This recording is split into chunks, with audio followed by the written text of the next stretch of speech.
For my therapeutic craft project, I chose to make a scrapbook of my son's first year. Originally, I had thought of making a scrapbook for his birth to how old he is now, which is age 8, but soon realized that that was way too many pictures to put in one book. So I made 2 baby books of his first year.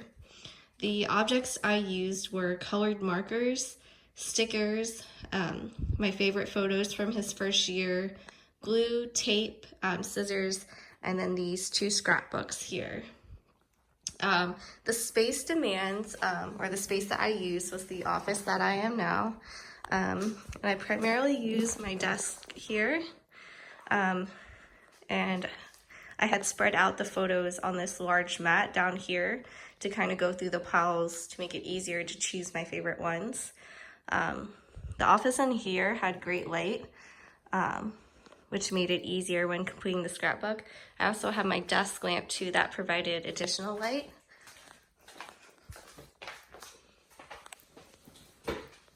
There wasn't really any social interaction. I did call my grandmother a few times for kind of tips and tricks for making the scrapbooks, because she is a scrapbook pro.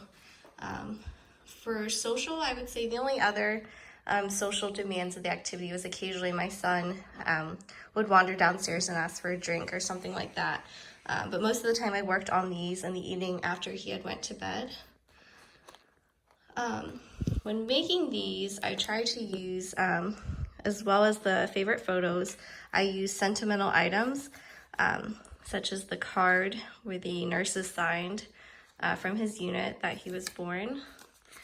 Other sentimental items I had included was his medical bracelets,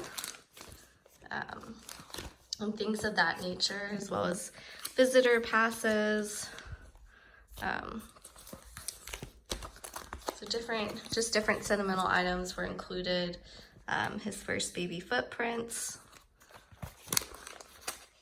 As far as the sequencing, so after I selected my favorite photos and my favorite sentimental items, I arranged them in order youngest to oldest, and then I would arrange them in the order that I wanted them in, and then I would flip them over with my dominant hand and either apply tape or glue depending on the object.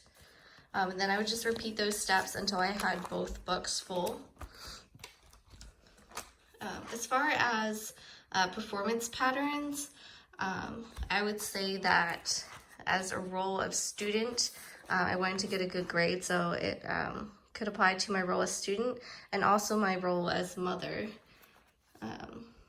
I would say the two or three performance skills that were used when making these scrapbooks was grips for gripping the items, manipulates, and attends. For safety hazards for scrapbooking, I guess the biggest safety hazard would be, being safe with the different types of crafting scissors. As far as grading down the activity, you could grade it down, which I kind of did by buying a scrapbook that has pages already put in them, so you can kind of just slip the photos in. If you wanted to grade up the activity or make it a little more difficult, you could certainly use a Cricut machine, or you could buy a scrapbook that does not already have the pages inserted in, to where you'd have to then hole punch them, or maybe even tie the pages together after you hole punch them with a ribbon. As far as the therapeutic outcome of my scrapbook, I would say it would fall under well-being, as it pertained to my role as mother. I really enjoyed making these scrapbooks. I've actually even started a 3rd one. So that is all for my project. I hope you enjoyed the video. Thanks.